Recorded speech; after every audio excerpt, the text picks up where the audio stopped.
for us, we might not really want to do this, but because our brain likes dopamine so much, we get sucked into a behavior that's not in our best interest. Welcome back to Duo On Air. I'm Abby. And I'm Courtney. And we're the ex-agency turned entrepreneurial team that puts the Duo in Duo Collective. Our boutique organic marketing agency specializes in SEO, social media strategy, and branding. We're an everyday pair of business besties / marketing experts obsessed with helping our community learn more about what it takes to run a business. Which is why on Duo On Air, we're not holding anything back. We're giving you all the info we know about how to grow your business organically so you can be the confident CEO you were made to be. And how to navigate life as a small business owner. Whether it's on your own or with your best friend by your side, so grab your coffee or your mimosa, we don't judge, and settle in for a quick value-packed episode of Marketing Tips.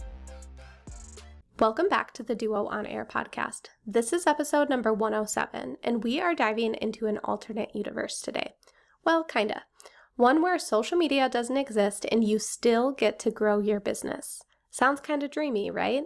Maybe you love social media or maybe you hate it. Regardless of how you feel about the social platforms, we all understand that we can't lay our entire business foundation on them. But today we are going one step deeper. We aren't just talking about how to survive without social media and that it is even possible, because it absolutely is possible if you want to. But we are going to talk about the psychology of what these platforms can do to our mind. This episode isn't meant to be scary, but to share some of the facts on why we may have this love-hate relationship with Instagram or TikTok. And of course, to talk through healthy boundaries that should all tie back to your brand values.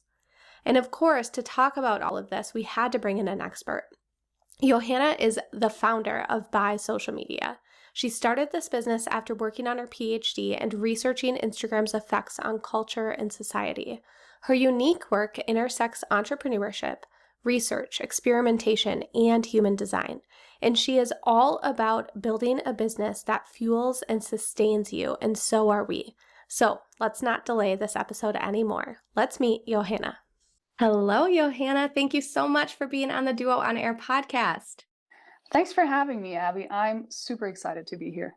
Same. We have kind of this love-hate relationship with social media. And I know a lot of our listeners do too. So we're so excited to jump into everything you have to share, from the science behind it to the strategies and everything else. So how about we just start back at the beginning, and why don't you tell us a little bit about you and your business?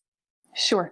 So I've always been a very creative and entrepreneurial person, and I've always had this rebellious streak. So entrepreneurship, creative activities, that was always a natural match to me, or for me, so to speak. But I took quite a bit of time to figure out how to actually be an entrepreneur in a way that worked for me. Maybe not even because entrepreneur, I feel like, is such a loaded word these days. It feels like it has to be this thing, and like you do this huge company, or like you have to present yourself in a certain way. But so I initially worked in journalism. I did foreign reporting for just a little while.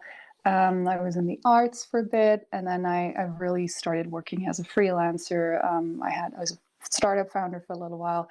Until I decided to leave all that behind and really figure out, well, what I actually wanted to do and what lit me up. And in the process of that, I was doing a PhD at the same time on social media.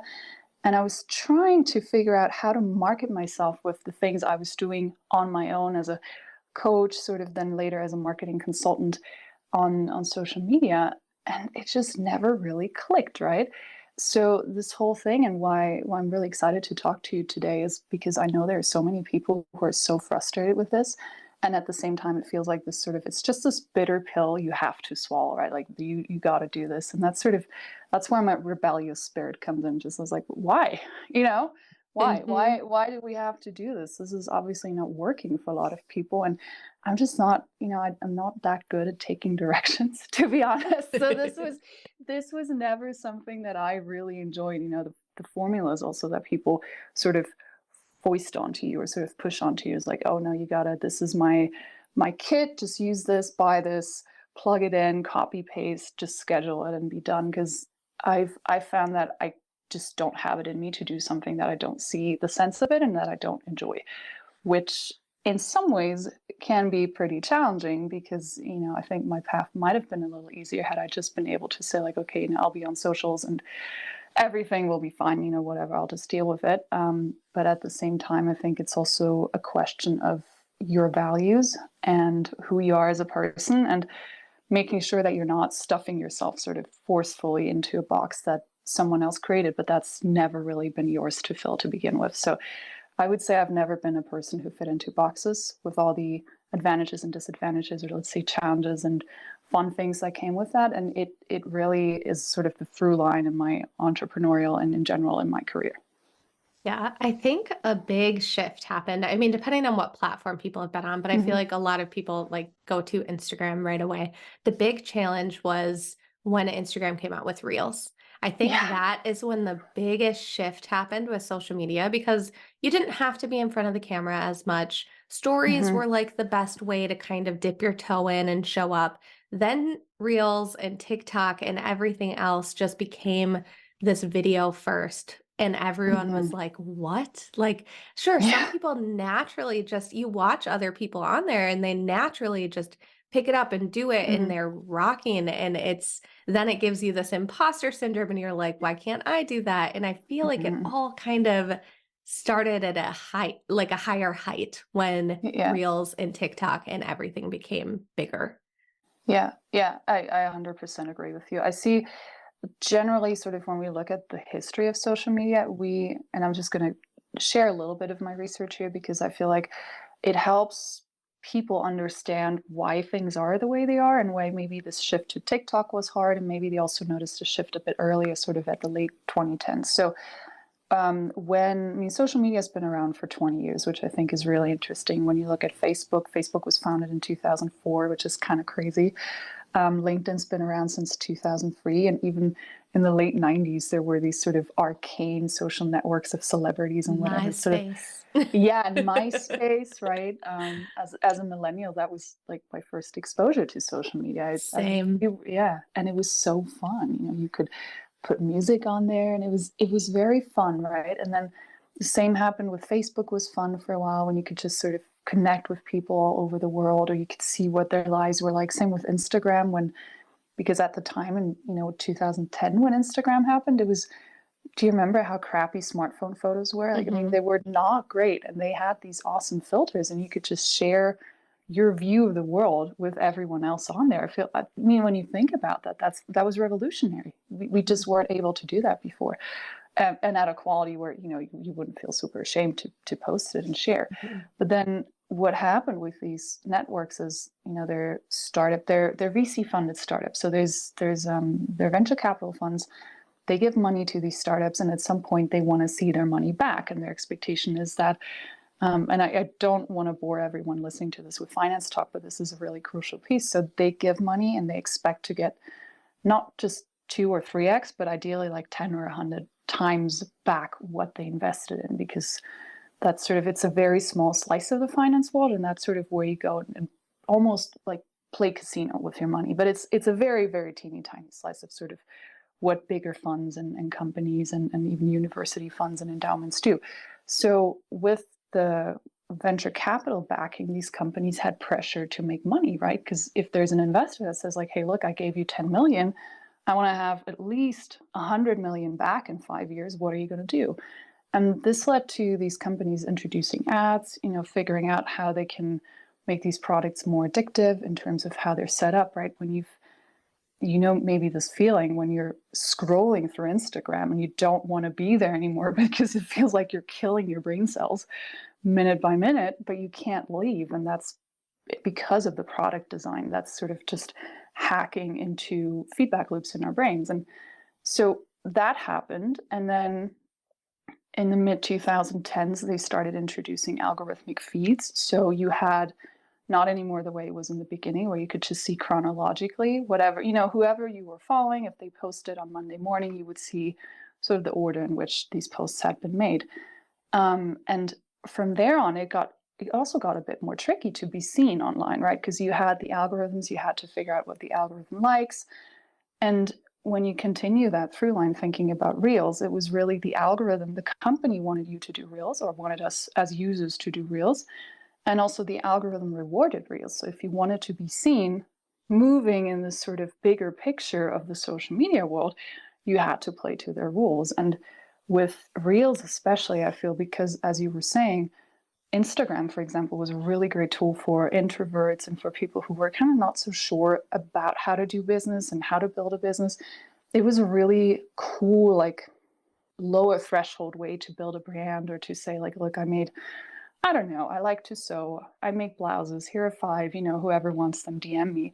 It was a very a very accessible way to dip your toe into what it would be like to have something, make something, sell something with this type of marketing. But as this whole thing got more complex, it wasn't just something you could do, like, every day for 10 minutes and you would just, you know, throw something up there that you liked. It really became a profession. And as solo entrepreneurs, for example, even if it's, you in court, if it's 2 people, it takes up so much time now, because it's like, it's a proper thing, and you need to do videos, and you need to do this, and you need to do that, and you need to figure out what the viral songs are. And in the beginning it was the dances, and so it's not as fun and easygoing anymore, because you're really moving within a highly sophisticated technological product. And I think my perception is that a lot of, we have the documentary The Social Dilemma, so it was on Netflix, it was really successful, and I feel like that helped awareness a lot. But in our day to day, it's super easy to forget that, right? Because if you're relying on social media to make money and for visibility, all you want is to be seen. And it's very easy to forget and maybe not be aware of sort of the bigger picture you're moving in, and that you're always, in the end, you're going to have to dance to the algorithm to a certain extent. And I personally, observing that, I find that very frustrating, because I feel it's it takes away the joy of connection that we used to have with social media, right? When you saw something really cool, or really funny person, or just a good look, like a hot person, so you're like, what are they doing, right? That type of thing, or a cool place to travel to. It's taken away that sense of serendipity and maybe also fun, and it feels very cold and harsh to me now. It's like a very hard environment we're dealing with. And it's just like, you either do the way they want you to do it, or have fun, like, not being seen. Yeah.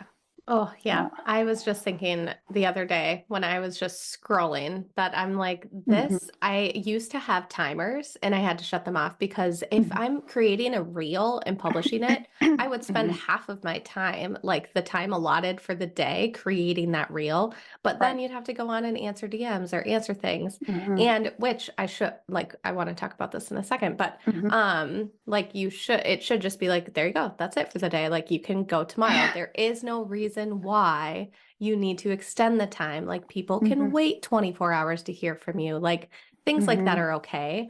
um I'd love to know from your perspective, like, just understanding the science behind it, like what's going on in the effects of social media, that, like, whether it be like in our brain, or like, I've Mhm. read different books before and I feel like I need to pick them back up and read them again, because you, like, learn it and then you're like, wow, Yeah. you make some changes and then you get sucked in again, like, Yeah. and you have to restart over Mhm. the boundaries. Yeah, and that's really tough, because we often in these conversations, we it's framed as a behavioral thing, right? Like, just be more disciplined, right? It's not sort of, I think, or what I sense is, when people talk about it and they mean well, they treat it almost a bit like a Game Boy, right? Just put your toy away, Mhm. which neglects that when your livelihood is tied to it, like you were saying. That's the first thing that makes it tricky, because, as you were saying, you have to let's just say you feel like you have to make the reel, you have to put some form of content out there, and in order to signal to the algorithm on Instagram or LinkedIn, Twitter, wherever you are, that you're active, you have to do that at a certain frequency, at least. I I don't know, because we don't know about how these algorithms exactly work, and we can only form hypotheses, sort of. I don't feel that you're punished immediately if you don't do something day after day. I feel like there's some leeway, but certainly they expect activity, and they expect um, a certain frequency in terms of the responses, responsiveness to comments, to DMs. It's just to show, is this account active, or, is there a chance? Because what happens is, they want you to put content on there. because without content, these platforms are nothing basically. But then also they want people to engage with that content, and it's more likely that somebody engages with content when, for example, they comment on a post and the person who made the post writes back to them and says like, hey, yeah, cool perspective, or no, I actually see it differently.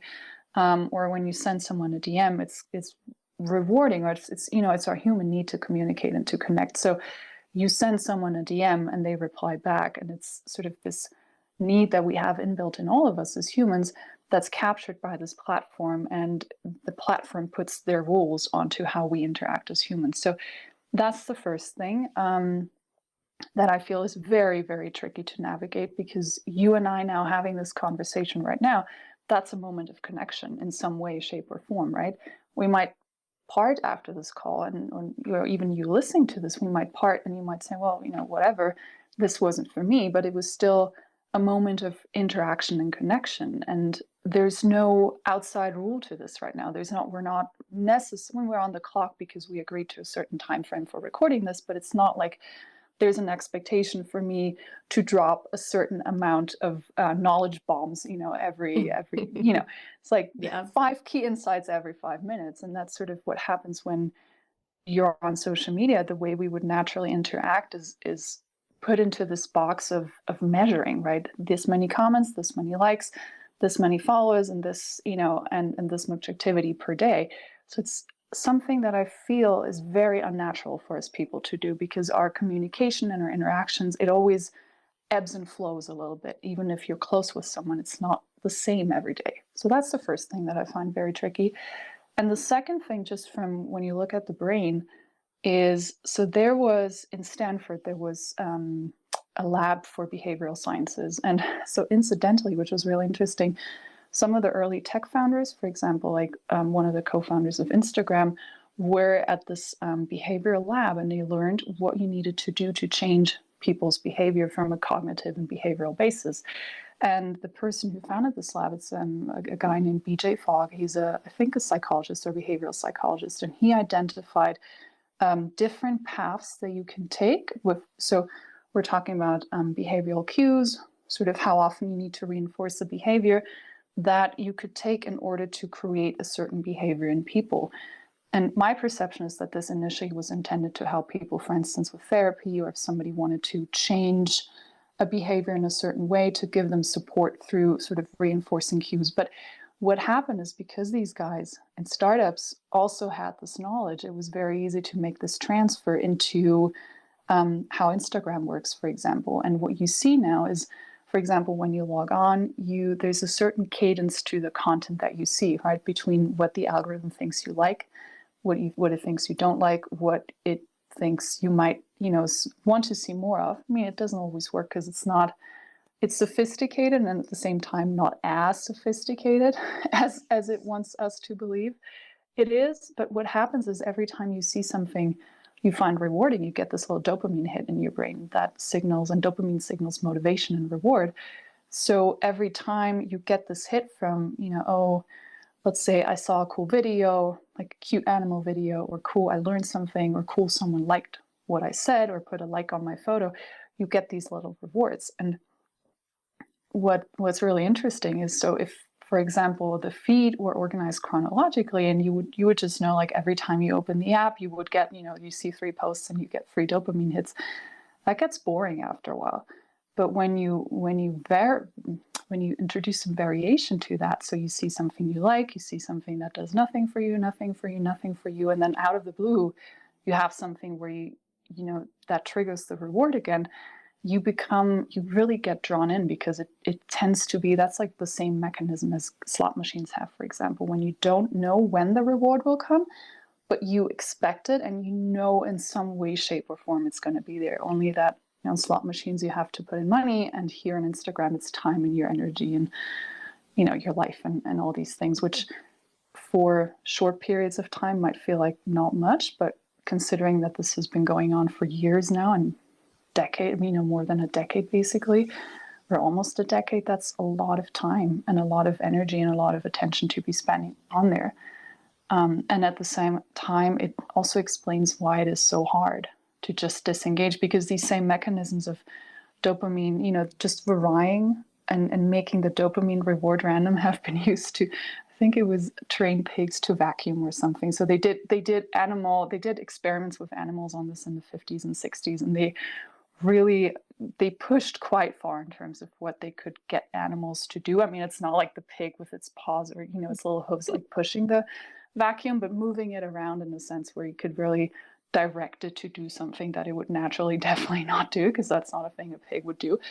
But because this reward schedule in terms of what was happening in the pig's brain was modified in the same way that we're being modified in a way on social media, they just got the pig to do the really weird thing. And it's similar for us. We might not really want to do this, but because our brain likes dopamine so much, we get sucked into a behavior that's not in our best interests. And I find it cynical to then tell people to just log off and be more disciplined, because my perception is that the intention of wanting to log off is really important. And of course, any type of behavior you want to change, it takes some effort on your part. But here you're really up against bigger things and bigger forces where you will probably see more of a positive effect when you use blocking tools, for example, that just block access to an app or so to a site at certain times of days, and you really can't get around that, because that's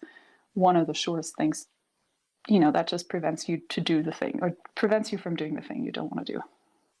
Yeah, for sure. I think that's such a good distinction too, because I think you can often feel bad about yourself. Like, why can't I stop? Why can't I limit my scrolling? Why can't I just not show up for a week? And it really isn't, it's not as easy as just Mm-hmm. stopping, because our brain has been trained for so long to Yeah. want that. It's in a way an addiction. And I think it is Mm-hmm. so hard. It is really hard to stop. So I'd Yeah. love to talk about, like most people listening, I think are probably resonating with it, also want to stop, but Mm-hmm. also don't know maybe other strategies in which they Right. can like lean on to grow other than just depending on social media. Yeah. Um, so I'd love to hear from you what you kind of love to tell people, like, hey, Mm-hmm. there's better options out there. This isn't Yeah, the only thing. for sure.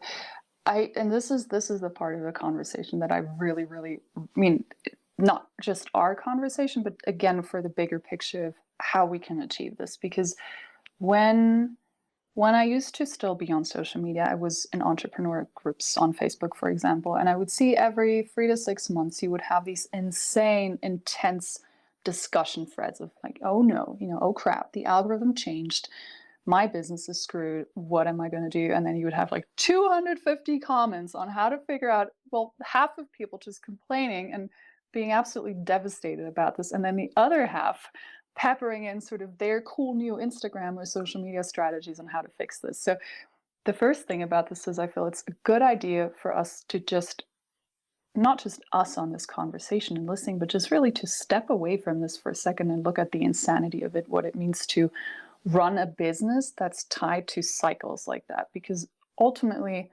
whatever you do, you're always going to be running after the algorithm, but you can't really be proactive in a sense, right? It's not like you're saying, like me, for example, coming onto this podcast and we're doing this interview, people, well, mostly I do it to share the knowledge and the information. And then if someone wants to work with me, that's cool. But, this is something that we can do proactively, or reaching out to someone in your network, for example, telling them like, hey, I do this new thing.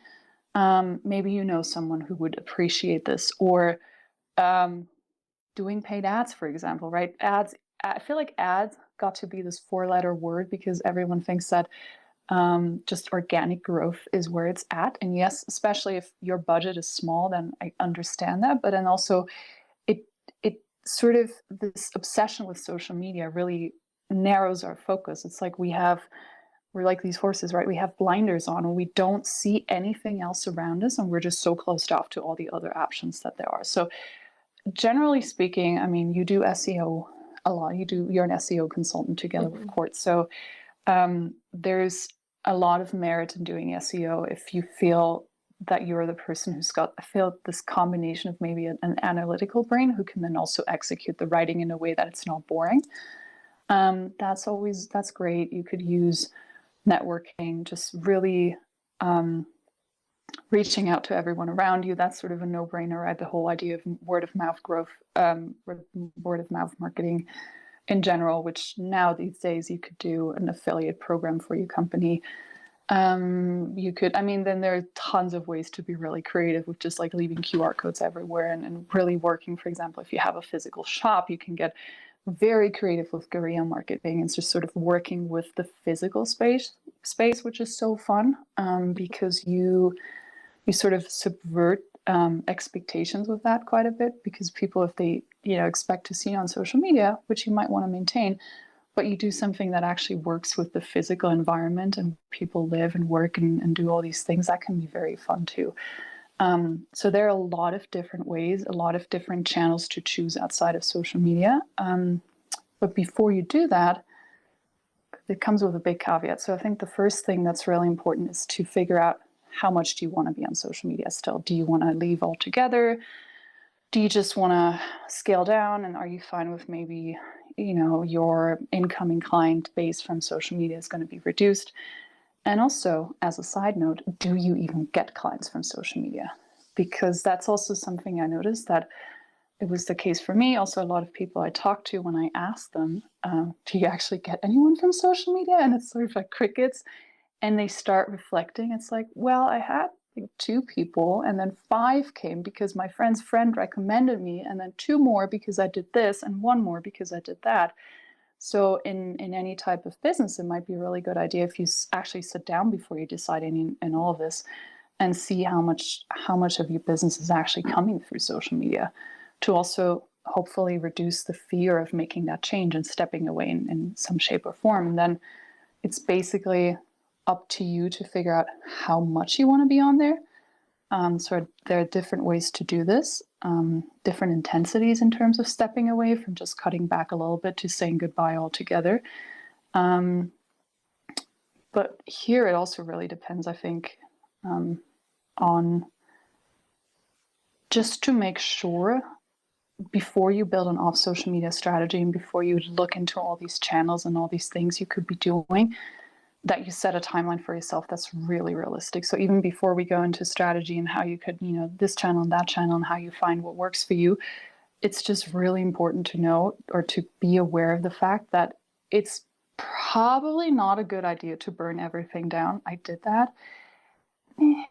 I wouldn't recommend it. It was something I needed to do because I was so fed up, and I had struggled on social media for so long, and I'd really forced myself to do it for so long, and I resented it so much, and I hadn't gotten any traction. I need to say that too. I mean, I didn't get any clients for social media, so the loss for me was not that big. I was just like, okay, screw this, I'm going to start from scratch.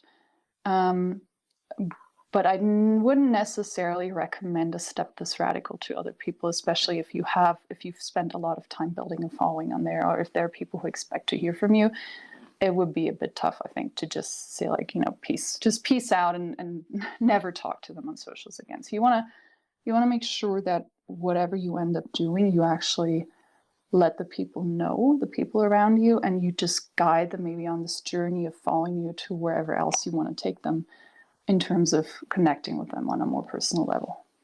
Yeah, I love this, like avoiding this all or nothing strategy, because I feel like that's the approach people take a lot of times. It's like Yeah. you need to be all in and you need to post all the time and you need to engage all the time, or just don't be there. But that's not true. Like I think there is a healthy balance, and for some people they might like to be there. Like I know for us, we disappear on the platform frequently, like because we're busy. And so we just disappear and then we come back and then we're there for a little bit and then we disappear again. But Yeah. it would be so much better if we just, because a lot of times when you disappear, you then have the guilt of, For sure. I feel so bad at the end of the week because I haven't showed up. And then you do that again next week and then next week. And I think the guilt is the worst part, where we just need to, like, we don't need, it's their rules, right? But we can make our own rules and use the platform how we want. And it's kind of flipping that script to make your own rules and give yourself permission to be like, no, this is actually okay because this is how I want to show up on the platform. And I have other avenues that I can bring people in. I'm not just reliant on Instagram or TikTok or LinkedIn or whatever it is. Yeah. And what you just said is, to me, the key thing. So to have that flexibility around how you want to show up on social media. Again, this is also something you can let people know, like, hey, it's cool that you're following me, and I'm here very infrequently because mental health and other things, right? From a strategic point of view, the most important thing, and even if you love social media and want to be on it all day, every day, I mean, I don't know people like that, but I'm sure they exist. Um, Even if you have that, if you love it and enjoy it, and it's like the coolest thing ever for you, from my point of view, just strategically, make sure that you have one marketing channel that you can actually own. So, because you never, never, never, never, never want to depend on this ever, because you never know. So, firstly, this whole thing about the algorithm changing every time the algorithm sneezes, a small business or a solo business, they go for an earthquake because they really need the steady inflow of people and the communication and all these things. And there's just not that much space to afford riding out a big change like that. It's really stressful. And I don't think, or I know nobody needs to force themselves to go through this. Right? This is really silly. It's like artificially, it's like homegrown, homemade stress that you really don't need to go through.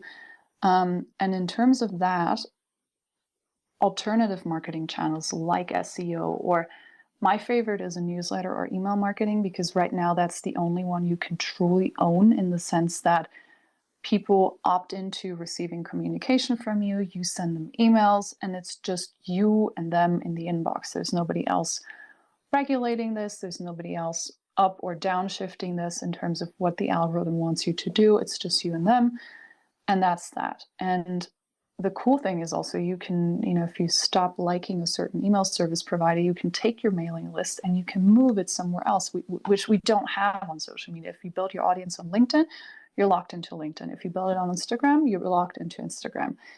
And that also is just, from a strategic point of view and also emotionally, I don't like this. Imagine that you're building, I've once heard someone say that with these social media platforms, you're building your house on somebody else's land. And I found it's a very good way of putting it. You invest all this time and energy, but it's not guaranteed that it will stay. And it's also not guaranteed that you will continue to have access to it. And I remember 2 summers ago, I talked to someone, and she had a Facebook page and a Facebook group.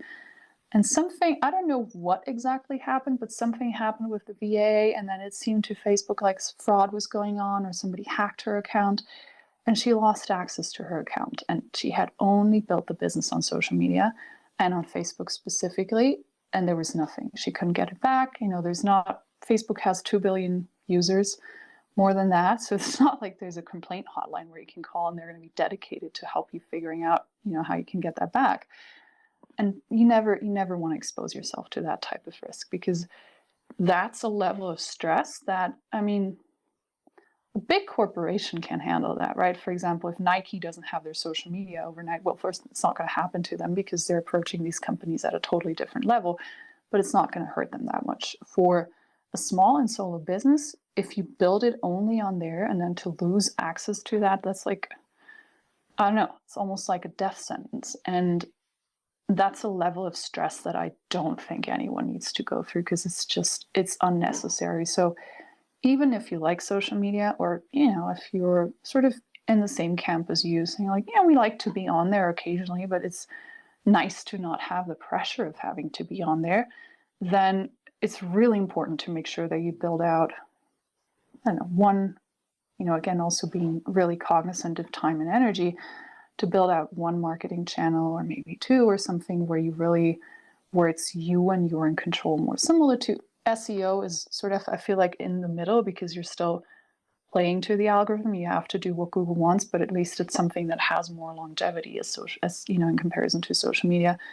And then again, my personal favorite is a newsletter, sort of for all the reasons that I already said, but you could also have a podcast, and get really good with that, do podcast SEO, things like that. You could set up an affiliate program, a referral program for a newsletter, things like that. So there's really a lot you can do where you still have a little bit of that also leveraged or automatic growth that social media can give you, but you don't have to do it on their terms. Yeah. Which I think is really important. Yeah, when you were chatting about guerrilla marketing too, it made me think of Get Different by the same guy that wrote Profit First. He wrote a book called Get Different. Very, very good book, and talks all about how to be different with your marketing and all of Mhm. these different things you can do that aren't dependent on these platforms. And I think I think it's such a unique approach, and something like, as business owners, we have to continue to Mhm. learn about other things in other ways. And thankfully now, with Instagram too, there's so many ways to get our people off of Instagram and Mhm. into like a newsletter with chatbots, and like actually just telling people like, hey, I have a free resource for you, sign up here. Like those Mhm. kind of things we forget to do.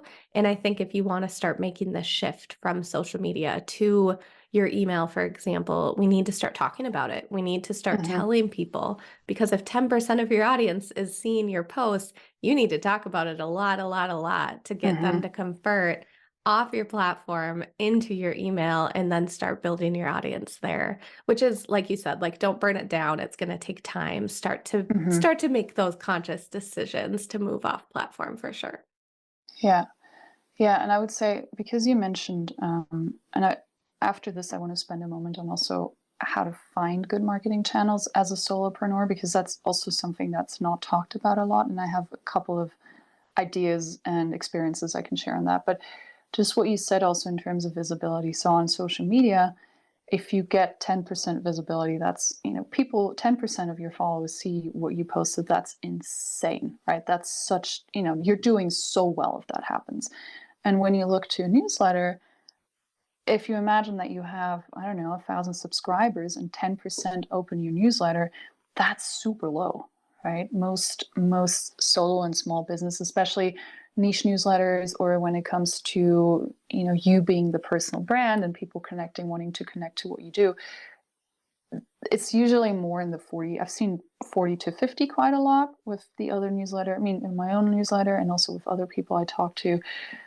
23%, I think, is the industry benchmark for open rates, but that includes big companies and e-commerce and real estate and lots of different industries. So if you think about just in terms of the visibility of what you can get out of other marketing channels, that's also something to keep in mind, because we can't really compare it one to one, because social media is a different beast than newsletters are, for example, or email marketing is. But still, if you have 1,000 followers and only 5% see what you're posting, and that's still really high. I've seen numbers such as like 1% or something for Instagram in terms of visibility and how many people see what you're posting of your followers. So you would have, out of 1,000, you would have 10 on Instagram if things go really badly and you only have 1%. But out of email, when you go with just the low industry benchmark, you at least still have 230 people who get their eyeballs on what you're doing. So I also just want to put this out there, and same with SEO. You create a piece of content according to what the search engine wants, or what's where you find search volume. And sure, you're better at this than I am. So if I say something that's not correct, then stop me or do correct me, please. But you have to tweak this, and it's none of these marketing channels is like you do it once and you never do it again. It's always a little bit like a tree or a garden that you prune and you have to water. But with SEO as well, you can move, you can see what people are looking for. You have to optimize your page, do things like that. But it still gives value, because once you're ranking, then people come to your site, and you just have quote unquote to make sure that you keep ranking. But it's not this like every day or every time you log onto the app. It's like this struggle from the beginning. So I have to create content, I have to do something. What can I do so people come to me? What can I do so people stay engaged? It's just a little more calm.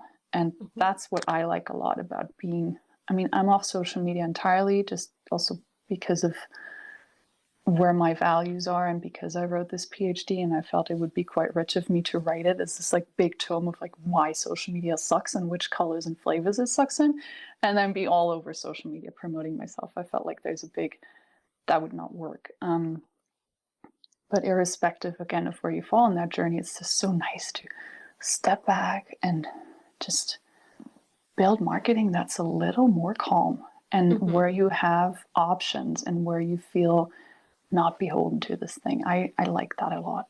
Yeah, yeah, and it's just something I truly do, and we say this to people all the time because when you first start your business, you feel like you need to be everywhere, and that's not realistic. I think you need to pick one place you want to show up and you need to feel good about it because when you actually feel good about that platform that you are building, you want to show up. It doesn't feel like a Hmm. task. It feels like something that you want to be there because you love it so much. And I think that's important. Like you have to have that or else that platform is going to feel really hard and marketing is going to feel hard and it doesn't have to feel hard. It should be something that you genuinely like to do.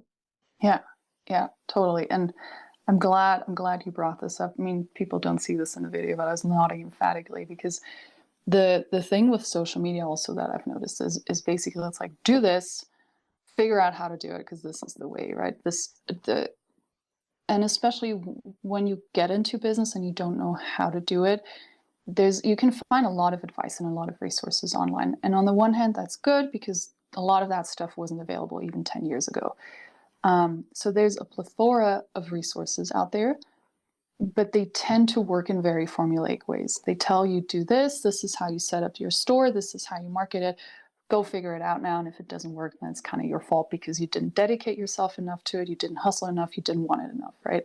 Which the reality often is, I mean, it's usually never like that because if you go into business, you want to make it. Obviously, you're not starting out to fail. Nobody wants to fail when they do their own thing. And what you said and what you spoke to, this really making sure that you like what you're doing and you like the channel is so important. And also figuring out where your strengths are, right? Because if you don't like writing, then it probably makes very little sense to go hard on SEO because you're going to need to be writing a lot. And even if you use AI or whatever you do, you're still going to be sat in front of the computer and you're going to write. So maybe SEO, then it's just an example, but maybe that's a good step for when you can actually afford to hire someone to help you with that, right? Um, and also, same with newsletters, but I feel with newsletters, it's kind of cool because you can get creative with them in terms of what's possible on the technological platforms. You could send a video newsletter, you could send an audio newsletter, you could just, I recently did this for a newsletter I write. I just wrote something by hand and I took a picture of it because I felt like not sitting in front of a computer. I was like, why not? Why not try that and see how people react? So there's also there's also a lot of leeway in terms of how you make these marketing channels your own. So you don't have to, just because everyone is writing their newsletter, it doesn't mean that you have to write it. I think you just have to manage people's expectations because if they expect you to write 2,000 words every week, or for you to send them these long explanations about what you do and everything and blah blah blah, and then all of a sudden you hit them like with a handwritten note, like, hey, this is what I realized this week. Maybe that's not so good in terms of where you are in your relationship. But generally speaking, nobody says that you can only write a newsletter, for example. With SEO, I just mentioned that because I feel SEO is a bit more technical and you don't have as much creative leeway because you still need to do what Google wants you to do. And really, I want to drive this point home of marketing to your strengths and really figuring out what you like and then building your marketing plan and strategy around that, because otherwise you're just going to work against yourself all the time, all day, every day, and you're going to force yourself to do something you don't want to do. And that's especially when you do this by yourself, you're going to burn out because that's a really stupid use of your time and energy. And when you do things in a way where there's flow, or like you're saying, you enjoy it, you like sending a newsletter, you like writing an SEO article, you like doing the podcast, it's maybe not going to be like you're chilling, but it's enjoyable. It's something that you actually look forward to. I looked forward to this podcast. I was giddy yesterday. I was like, oh, this is going to be so fun. We're going to talk. We're going to do cool stuff. And that's part of my marketing, so to speak. And it's also part of your marketing, but it's not, it's not like I woke up this morning and said like, oh shoot, like 4 p.m. I have to do this now. Like, oh no. Which is how I'm glad. Yeah, which is how I used to feel about Instagram, where I would wake up and be like, oh no, it's Monday. I have to make a post. What am I going to say? I hate this so much. Right. It transmits to people. So, because Yeah. how are you going to, I feel also the expectation for people to then spend a lot of money on the service that you provide when you come at it from a place of like, oh my God, this is terrible. That doesn't match up. So Mhm. Yes, I yeah. agree. Okay, so as we kind of wrap this conversation up, I feel like there's so many good things in here. Do you have any kind of actionable, if someone's listening to this and they're like, Mhm. yep, I need to start stepping away from social media, what Yeah. is maybe the first thing they can do as they start that journey, even if it's Yeah. just today? Yeah. So the first thing I've noticed that leaving social media brings up a lot of fear in people. Just this idea of, well, will I screw everything up if I don't do this anymore? So the first thing I would recommend is to really sit down and see where your clients are coming from.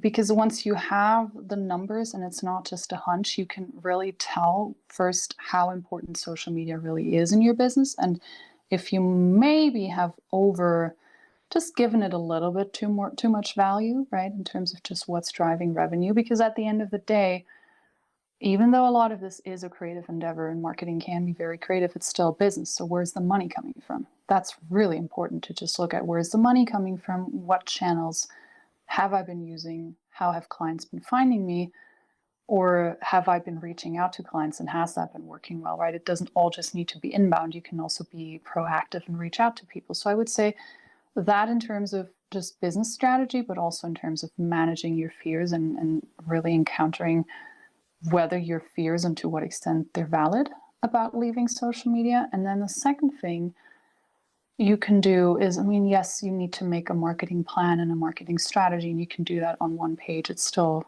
the very, very basic things of like, who are you serving? Where do they hang out? Are they really all on social media? Or are there other ways you can encounter them? And, what do you do to get them into your world? Like with a freebie or something. And then how do you pitch them and when do you sell? And then what do you do afterwards for retention? That's still that basic marketing flow is still the same, whether you do it on or off social media. So it would also be a good idea to write this down, how you've been doing it, and then compare that to how you've actually been getting clients. That can be extremely enlightening. And then, unfortunately, we didn't have that much time to talk about it, but what I've also really liked and what I like to use with my clients in terms of working together is human design, which is this, it's a holistic tool that helps you really drill into or understand your strengths, your weaknesses, also how to use your energy well in a way. And it's a bit like, so things like Myers-Briggs and Enneagram, they tell you sort of like who you are, but sometimes I feel they fall a little short because they don't really explain to you how do you live your life as an Enneagram 8, for example, or what do you do as an ENFP, right? How do you manage your life in a way that you bring out your ENFP-ness in Myers-Briggs the most? And human design is cool because it gives you a roadmap for that also, and it sort of helps you understand how you make decisions, the type you are, because not everyone's made to do cold outreach. That tends to work well for like 8% of people. Most people, I would say 92, the rest 90 to 92 really thrive when things come to them in life. So for example, if you feel like cold outreach is not for you, that's probably something to trust. But then human design can help you maybe dissect a little bit if it's maybe a belief that you have that it really sucks. But you might actually thrive or do well using that, or if it's really not for you. So I like that as well. And especially when it comes to this whole conversation about finding marketing channels and marketing mechanisms that work for you, that can be a really cool thing to look at as well. Yeah. Yeah, that's so good. I think those are perfect places to start. Okay, so where can everyone go to hear more about you or work with you? Where can everyone find you? Yeah. Since it's not going to be on Instagram. It's not, no, it's not. It's so funny. I was on a podcast a while ago and I loved it pre-recording. I sent the pitch because I'm part of, outreach is fine for me. I like doing it. And then the person replied and she's like, well, what you do sounds really interesting. But when I looked you up on social media, I couldn't find you. Like, what's up with that? I was like, well, that's kind of the point. Which is also interesting because we're used to seeing people on social media, right? But I'm not on social media. You can find me at buysocialmedia.com, buy like goodbye. And the first thing I always love for people to do is sign up for my newsletter because I send out weekly-ish musings on how to market without social media, sort of how to look at marketing from the bigger picture of it and find your place in it. Sometimes I do guest interviews, especially when it's something that I don't have expertise on. So you really get knowledge from people who actually know what they're talking about, and that's free. And then also there's, options for working with me one-on-one that you can look into if it sounds right. Yes, we'll put all of those links in the show notes. Thank you so much for joining us. This has been amazing. If you like this episode, please be sure to share it with a friend and subscribe so you don't miss any new episodes dropping every Monday. Plus, if you haven't already, please go ahead and leave us a review and don't hesitate to share any new episode ideas. We absolutely love hearing from you and creating this content for you. See you next week.